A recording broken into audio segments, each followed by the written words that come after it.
Yo, yo, yo. We live, man. We going on. We about to go crazy right now. All right, ladies and gentlemen. We are doing a special live today, y'all. We have a special guest today on the 7 day show. Y'all gonna really enjoy this one, man. We doing a crazy interview today, and it's starring our guest here, Irv the God. Yes, sir. Yes, sir. Irv Da God, man. What's good with you, bro, man? What's good with you? I'm blessed, brother. Just here, just here feeling great, man. All the storm is past. Mm-hmm. You know what I'm saying? Now we here doing great things, man. Nice. Yeah, and like I was telling you, man, we like to do these interviews on here, you know what I'm saying? We want to really get to know you on these podcasts, because, it's important about learning a person, especially a motivational purpose like yourself, a person like yourself that's, very inspiring, people want to know like how they can get to it on a level like yourself, you know what I'm saying? And to motivate the youth in a positive way for people could better their lives, you know what I'm saying? Because a lot of fucked up people out here, you know what I'm saying? So, man, first of all, thank you for that, man. I appreciate the acknowledgement. You know what I'm saying? And I definitely want to give you flowers because you told me you was gonna, put this together. And you did, man. So that's the first thing. People say they're gonna do something they don't, but you always come through. That's the first thing, man. 7 days, let's get it. Right. But other than that, as far as people getting on this good wave, this good energy, man, it really comes from being in situations in life that you don't want to be in. Coming from places like we all come from somewhere. Right. We all put here for a reason, but at the same time, we all have these obstacles that we come across. So depending on the decisions you make and how you decide to handle it, it's kind of the space you'll be in within the future. So I'm my future self now. From what I say about 15, 20 years ago when I told myself when I'm an adult. And I want to ask you that. Where is you? Where are you from? Like, where was you born and raised? From New York City, Queens, New York. Queens, New York. Queens get the money. What's the famous rapper from Queens? We got everybody. Nas, right? DMC, we got 50. We got 50 Cent on Southside Jamaica, Queens. LL Cool J. Cool J. Shit, we got Run. I said Run DMC already. Just a lot of legends. Mobb Deep. You know what I'm saying? Lil Kim. What about Biggie? Yeah. Damn. So when you was growing up, like in Queens, when you was like born and you was growing up, did you ever encounter some of these rappers? Who did I encounter? When I was younger, my first music video I went to was Onyx in Jamaica. How old was you then? I had to be about 7 years old. 6 or 7? About 6, 7, maybe at that time. Maybe a little bit older, but I know my step pops was like, yeah, they shooting a video in the park, in Jamaica Park. And my grandmother lived in Jamaica, Queens, Southside, and we lived on Hollis. We used to always be on Southside, so that's kind of like with 50 from Murder English. It's the Southside of Queens. Yeah, I ain't never been to New York. I always wanted to go though. Oh man, you gotta come. Yeah, definitely gotta come out. Yeah, I always wanted to go. Yeah. Definitely. So on the South Side, they had a music video with Onyx. Onyx was one of the first big hip hop rap groups coming out. Yeah. Sticky Fingers, Fredro Starr, and that was the first interaction I had with music. All my friends did music back then. I just played basketball. You was a baller. I was just balling. You know what I'm saying? But and I remember one time my friend was like, "Yeah," he was rapping. He was like, "Yeah, the real Frank White." And I'm like, who's Frank White? Yeah, I heard of that. But who is that? But you just said his name. Biggie. Biggie's Frank White. That's his real name? Well, he used to go by Frank White. Oh, okay. Frank White. So, wow. I didn't know that. Yeah, so when he said, you don't know Biggie. So then I was like, I started listening to a lot of music after he made that comment. Because as a kid, you feel, you don't want to, I don't know something. So, I started listening. And then a lot of the murderers from Ja Rule's camp, Older, my man Older, Black Child, Chris Black, all of them. Well, hold on. This is all going on when you was around at 6, 7 years old? Well, as I grew older, like probably. Okay, but hold on. So when you like 6 or 7, that's when you first started. Yeah, that's when I first got introduced to like the hip hop. But I want to know, like, okay, so you was like 6 or 7, you first started getting into music. Right. How was it actually like growing up though at 6 or 7 years old in the city? Like, how was it actually? How was your life? Like, you personally, growing up in New York? New York was good. I mean, I was raised by a single mom. My dad was a comedian. He was always on tour, always doing shows and stuff like that. You know what I'm saying? So, you know, comedian Capone, that's my pops. And, you know, I always, you know, growing up, I always seen like my nurturing life from my moms, my grandparents. Right. You know, always trying to get me to do something or be somebody. And then you got my dad who's in entertainment, who's just like, I got all the cars and I got the money. And so you see the best of both sides. You have to deflect on what you want or learn how to stay in the middle. Right. You know what I'm saying? So what did you choose? I really chose to be my own person. You know what I'm saying? I didn't really go, you know, into neither way, but I took something from both of them. Like my mother would pray to me pray on me every day, pray for me every day. My father just was this entertainment song. Right. I created, you know, a healing store, and I'm in the music business. Nice. Okay. Kind of brand store. Okay, so was you like 6 or 7? Was you was like pretty much living with both parents the whole time? Nah, my mother raised me. My pops was a Rolling Stone. He was just a Rolling Stone. You know, all the way till like middle school, or just forever.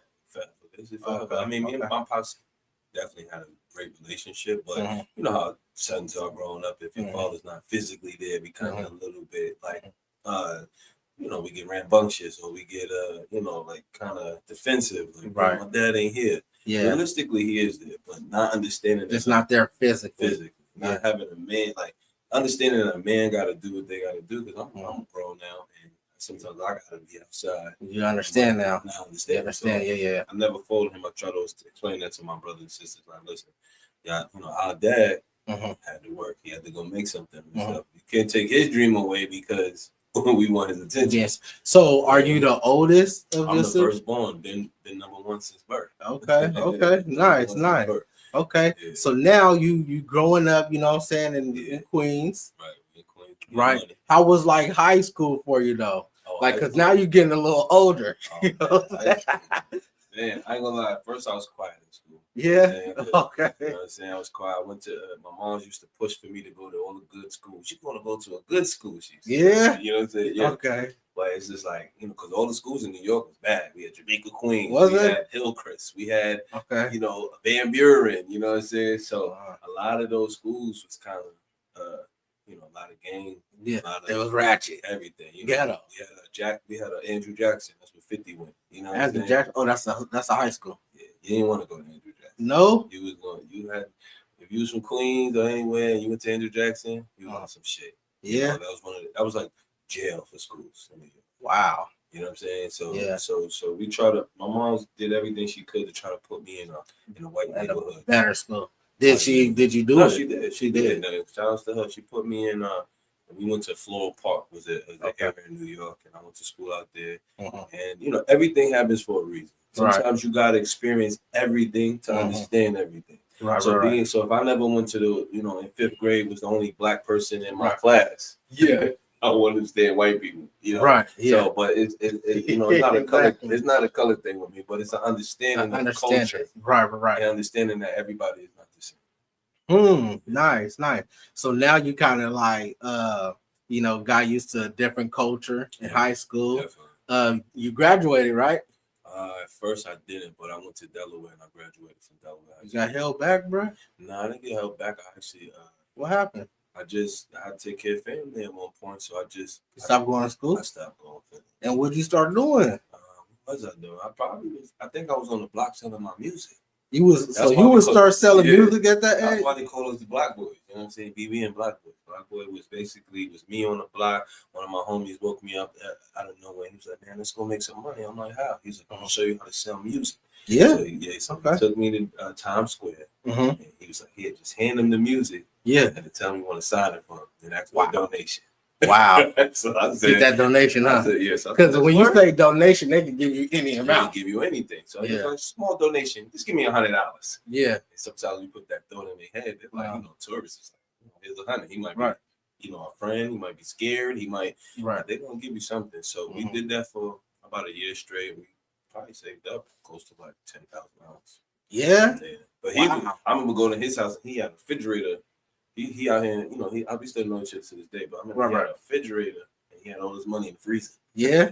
Why? So I never heard of that. Hide it from people or something like that. He would just he was the first person to show me like the real hustling. My boy Sin. He was the real hustler. He was the hustler. He's the most up the hands. So that's my boy though. You know, we go back for years, and I always want to give him his flowers for bringing me out the darkness and saying, "Yo, bro, let's go get some money." Yeah, I'll never forget that. Yeah, I had a friend like that too. He was like a magnificent hustler. He showed everybody the game, you know, at a young age, and it'd be just natural for them. You know what I'm saying? Right. It's like, damn, didn't nobody even teach them how to hustle? They just kind of just thought of some shit. You know what I'm saying? Right. So yeah, so we definitely grew from that, man. You know? Really. So, was you selling like your own music?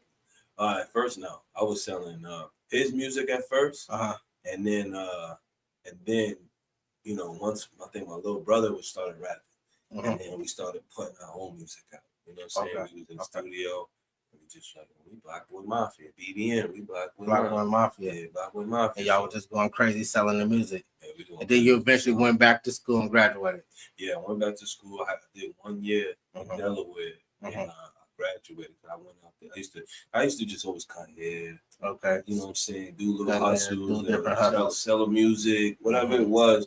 And between the ages of 17 to 21, I was doing, you know, I graduated at 18 and done. Right. That was actually one of my biggest accomplishments, man. Graduating. Walked across that stage, thousands of people. Nice. Felt that love. Yeah. You know what I'm saying? So yeah. It was a great. I graduated too, so I know how that feels.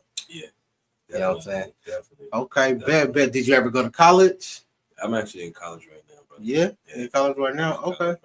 Okay. I wasn't able to get the chance to go, and I'm glad I didn't. You know, I always said school wasn't for me.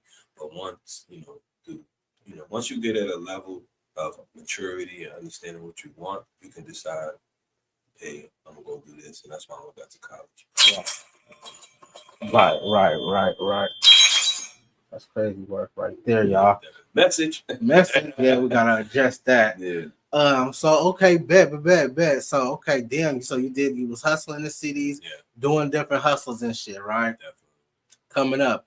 So when do you get like heavy in the rap game? Because I know you start getting like real heavy into the rap game after a while. Because the music, you know, like I'm a Scorpio, right? So intuition is keen. Like, you know, they say that.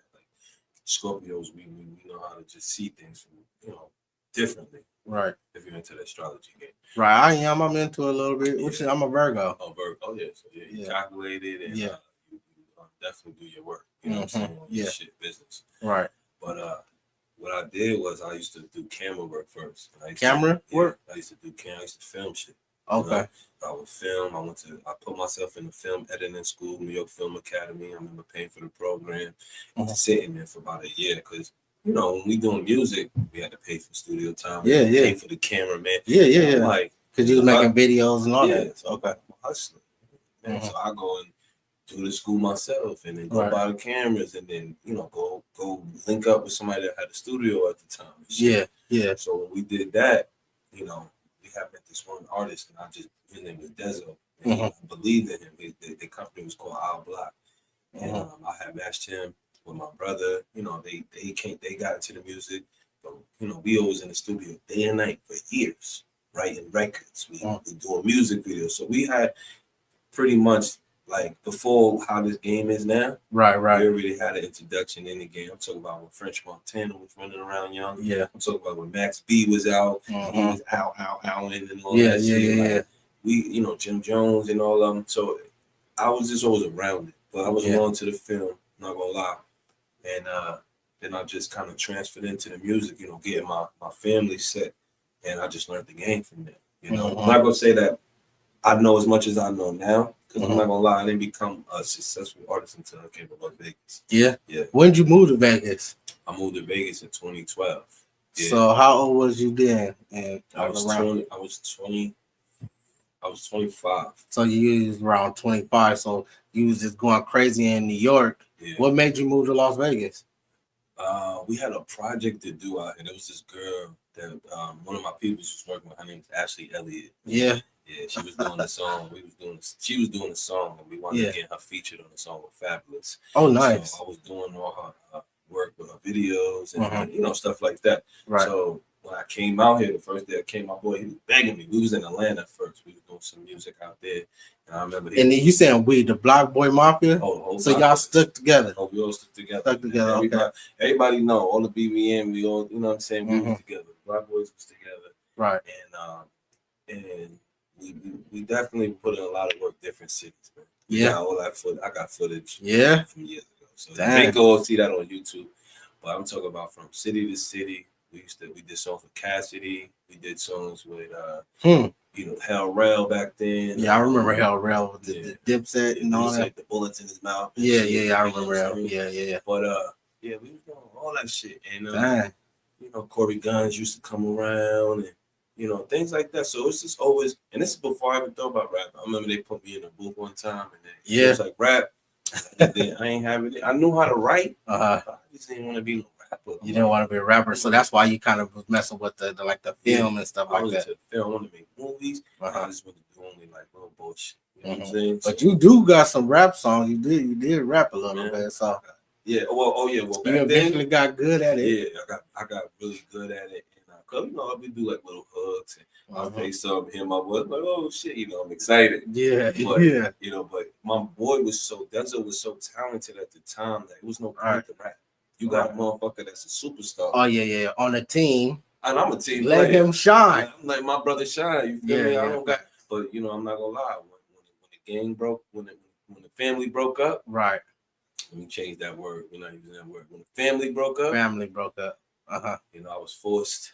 My publicist came to me. She was like, you might as well just rap because you the one who doing this, you the one doing that. Right. So I just took in consideration.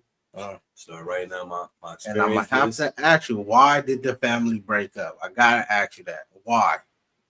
In your perspective, because everybody probably got a different perspective. It sounds like a tight-knit family since y'all was how old? Probably 14 years old. 14 years old. Why is the family breaking up, bro? 14 years old. I mean, just when we young boys, but my family's like my real brother. So this since birth. We've been together since young. Your real brother was in the group too. My real brother was in the group. And, BBM. He was my only artist at the time. But my brother, he went through changes when he came to Vegas. He wanted a family, and I couldn't knock that. You know what I'm saying? I'm like, I understand because we come from broken families. Right. So he wanted a family, and he wanted to kind of settle down. Yeah. And at the time, I won't lie, I was mad. I'm like, son, what you want? I'm in New York on what you doing, son? And I was going through my shit. I was doing some gangster shit in the streets, and I stayed in trouble. You know what I'm saying? So I'm over here trying to. So how do you go from doing good with the rap to getting in trouble? How did that happen? It's just like when you're doing good, that shit gonna follow you. So if you ain't swift, paying attention or prayed up, right? You're gonna get caught. I mean, it's like anybody in life, man. You know what I'm saying? It's always ups and downs, good and bad shit. You hit $1 million and then your IRS bill is $999. Yeah, you know what I'm saying? Yeah, like stupid shit like that. Yeah, right. But it sometimes it comes like that. The good comes with bad, so it's the duality part. But long story short, my brother just wanted a family. Yeah. So I started rapping. Next thing you know, I'm on tour. Who'd you go on tour with? First person I saw my first music video with. Which is who? Onyx. My brother Sticky Fingers and Frederick Star. So my publicist. I know that was. You showed me some of that video. That was tight as fuck. All in different countries. Oh man, we went to South America and went crazy. Bro. Yeah. And people never seen that footage to this day. I seen it. It was tight as fuck. Right. So it's like, publicist was the one who said, "Yo, you should start rapping." Yeah. Onyx was the first music group that I seen live and understanding the hip hop game. Yeah, since you first seen them. And then my publicist got me on tour with Onyx. How? She was just like, I got this little. Yeah, she had PR, so she was like, she got TMZ. She was always doing shit for rappers. Right. She was getting all these people gigs. Right. So she's like, I'm gonna put a tour together. Right. And no, they had a tour already going on. She said, I'm gonna put you on it. Put you on the tour, yeah. So the first thing she did was before the tour, she put me on a show with them. Okay. And we went to Boca Raton. I pulled up in Atlanta, Lamborghini Urus. Yeah, we pulled up in Atlanta. We out there in Miami. We just had a great time, and everything went well. But remember when I told you that good shit to the bad shit? Right. My brother Frederick Star, man, He go, yeah, my nigga Irv Da God. Shout me out. Yeah. And they tell me I got a freestyle. and say you got a freestyle. I'm practicing my whole set, my song I did with Sticky. Why you do that? He gonna freestyle. And I'm like, I ain't no fucking freestyler, you know. I got to spit some shit I already knew. Look. So, but nah, it actually worked out. You know, I messed up a little bit, but the crowd was just so hyped. They was so tipsy that everything sounded tight to them. It sounded good to them. It was lit, you know what I'm saying? So they didn't notice. Right. But my experience, that's my first time performing live with them. Yeah. No practice. And it was lit. It was lit, but I felt disappointed that I didn't. You know what I'm saying? Come through, I was drinking a little. I don't drink, but I took a little sip. Yeah. And that shit threw my brain. Had you a little, had me stuck. A little cloudy. Right. I mean, stuck. So, I mean, learning experience, but we still had a good time. All that video stuff is on, you know, YouTube. People can check it out as well. Yeah. But when we went to South America, it was a different ordeal. That's how you knew you was like really coming up. Man, the first show, if they see it, I came out there and I rocked the crowd, man. All it was like 10,000 people in that bitch. Yeah. And I was 10,000? late to the show in Colombia. Pulled up, got dressed in the cab, jumped, ran up 100 flights of steps, past 50 people or 20 people, whatever it was to get on that stage. No, it was like 100 people to get on stage. Crazy. Grabbed the mic. Yeah. Tore that bitch up. First night. And then I'm gonna tell you what happened after that. What happened? All my fucking clothes get stolen. All your clothes. All my clothes, my security. I told this to one of my people. All my clothes get stolen from my security. From the security, the security stole it. Yeah. So I mean, I had a good trip, man. My first show was exciting, but then you know I lost all my stuff. I lost some camera equipment, and that was just a whole nother journey. But we still got it done, man. Because it's always dualities in life. Yeah. Anytime something try to stop you, because this going back to the question of why you saying like how did I get to this positive mode? Right. I went through so many obstacles. Right. And police beatings. I'm talking about police beating my ass in New York. Damn. I ain't gonna say the name, but beating my ass in New York. You know what I'm saying? To everything, trouble in school, having to switch state, whatever it was. Right. But one thing is, I stayed prayed up, and I stayed faithful to God. Yeah, that's the key. And everything I surpassed. You know what I'm saying? So it's like everything kind of unscathed, and I want to stay like that. You know, I'm very lucky and very fortunate for a lot of things that happened to still be here and be blessed. You know, back then I didn't have this mentality. I don't give up. Whatever you want to do mentality. You know what I'm saying? But you know, definitely from certain experiences, you learn from and made my heart change. You know what I'm saying? Yeah. Your heart chakra is the most important chakra, if not your crown. So you know what I'm saying? So you had to work on my heart chakra. You know, the heart is green. So it's like if you ain't really working on your heart, you ain't gonna see the green in life, man. That's deep. You know that's deep. That's crazy right there, bro. That's pretty crazy, bro. Yeah. And I do want to ask you this too, because you know, so you talked about how you began in a, you know, listening to music and stuff. You with Onyx. Where you going up from now, bro? Where is you going on to another? You Jay-Z next? Is Jay-Z next? My career, man, was good, man. I mean, a lot of people didn't see my career because people think that everything like is how like Instagram. It's instant. Yeah. My career is done already. I'm already in the next level of my life that they will see. They might not see it instantly. They might have to go see my tours and my shows and all the work that I put in with these artists. Right. And then, you know, see that. But right now, you know, I'm working on family, I'm working on education, I'm working on building a lot of things for Las Vegas that we need, like healing. You know, this place, you know, was built how it was built. Right. A lot of things are unclean out here. Sin City. Sin City, yeah. And it's all good. I mean, we in the capital of entertainment, excuse me. Right. We're in the capital of entertainment, but a lot of things, like, you know, I opened up a crystal shop, healing shop. You know, from people's mental.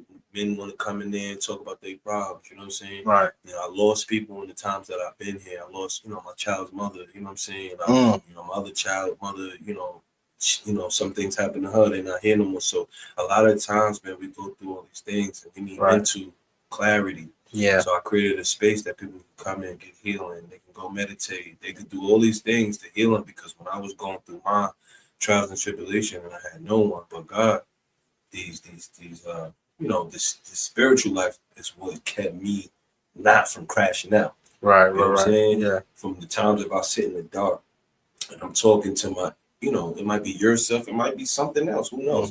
But it's telling you to do something. Strength. Yeah, the spiritual life give me the strength to make better discernment on my choices. Right. You know what I'm saying? So that's where I'm pretty much at, man. And right now I'm building that for our youth, you know what I'm saying, that wanna that need help. Because there's a lot of them. There's a lot of them now out here. They don't have no heroes. You know what I'm saying? We all have heroes. We was looking at Malcolm X, Dr. Martin Luther King. Like, right. You tell some people, they be like, who? Look at what you said, like Biggie and all these people from Queens. Look who they got now. Lil Nas X and Trippie Reds, and they just got it's a different demographic of people that they have. You're not looking at the game for leadership and looking for those people for them to help out mind. Yeah. Usually those people are like temporary pills, right? Like they just did to fill a void for a minute.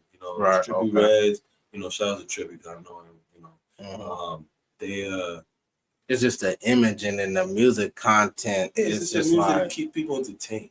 We have to be. If we didn't have those people, we wouldn't be entertained. Right. You know what I'm saying? So they serve a purpose for what they serve. But when it comes to the message, or it comes to any information, in real life, you gotta either dig deep within inside or talk to the people who are really out there promoting that shit. Right. Yeah. No facts. No facts. That's deep, bro. That's deep, yeah. Because a lot of people, they just be living life, and a lot of people now be on these social media sites. You know what I'm saying?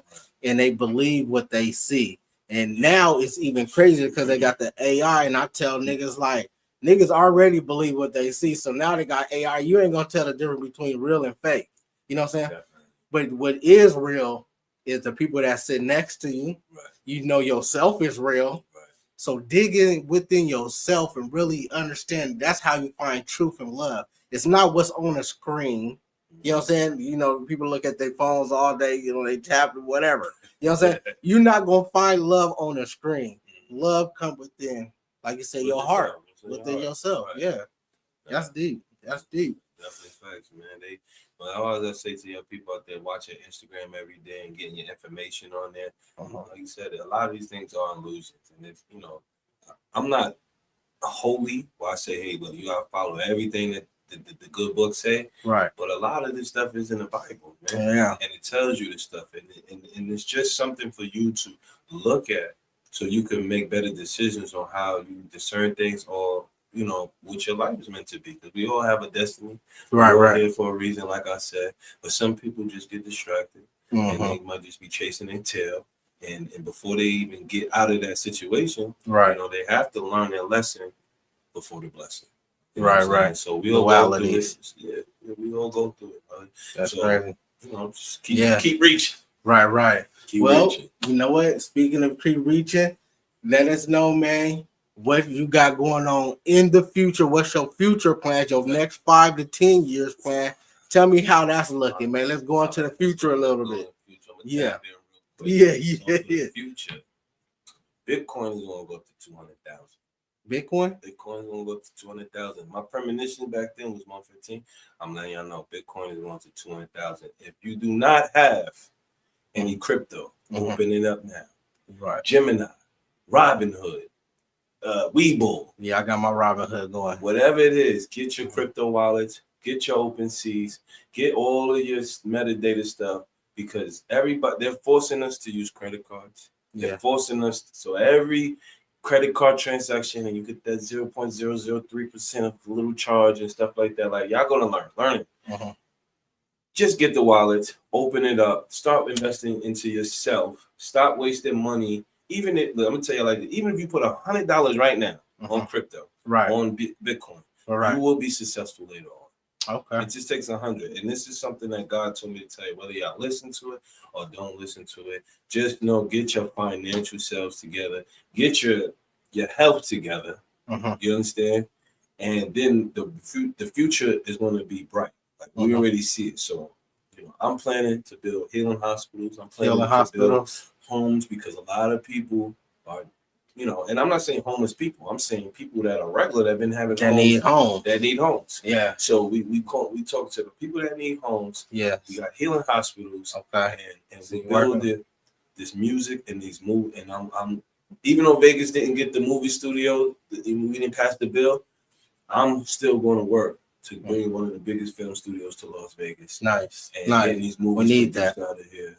Getting these jobs out of here. And hopefully, God willing, I can get an amusement park out here for the kids. Oh, that'd be super dope. We need we need a Six Flags or something. Yeah, we're gonna get Six Flags. I was thinking about, because Marvel kind of went, they plunged a little bit. They doing good, but like their buildings with the staff, because the people messing up. Right, so, right. We're in the transition of AI taking over and people. So hopefully we get a Marvel studio. Marvel studio, that'd be dope. We get we'll get the I'm saying, amusement park, get the kids.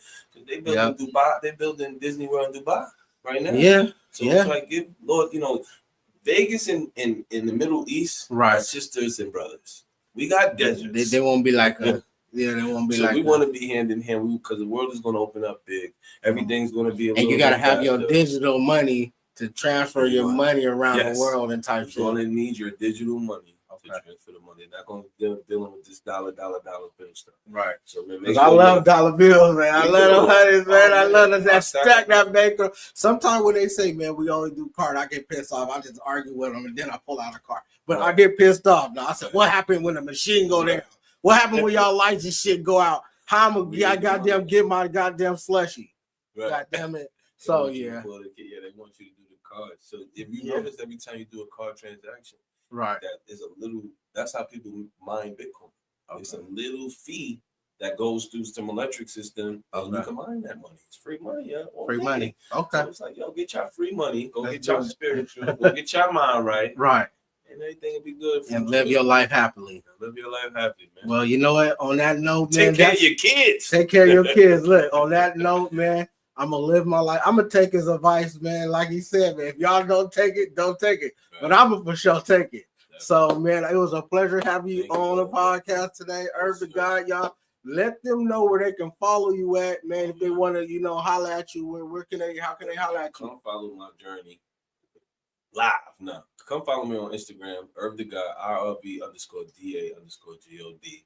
You can catch me on YouTube, Block Boy Mafia. You know what I'm saying? That was my crew, but we go by Block Boy Global now because we global. You know what I'm saying? We worldwide on this bitch. And we everywhere pretty much, man. When I say we, I mean I only speak for myself and the people, because I'm for the people. Right. So, you know what I'm saying? I'm definitely doing this for the world, for my people, and everything else, man. My life, I'm good. I'm happy. As long as I got my kids, as long as I got, right. I'm traveling, and I'm eating, I'm good. But what I love to do is share this enjoyment with my people, and seeing people come to me like, yo, Irv, man, you did this for me. You helped me with this. Right. And that's pretty much some of my things that I do in life, that I enjoy. So that's what's up. I do this for y'all. If y'all do it for me, man. So check out my new music, man. I'm dropping all my stuff off of Universal, UMG, Block Boy Global, EMG. We out here, man. Shout out to Tamu Evelyn. We out here, baby. Yo, we out here, man. Thank y'all for joining the podcast. The people that chimed in, thank y'all for viewing, man. We got plenty more videos coming up. So yeah, y'all just stay tuned. Thank y'all. And we out. Shout out to my boy Lil Lo. Yes, sir.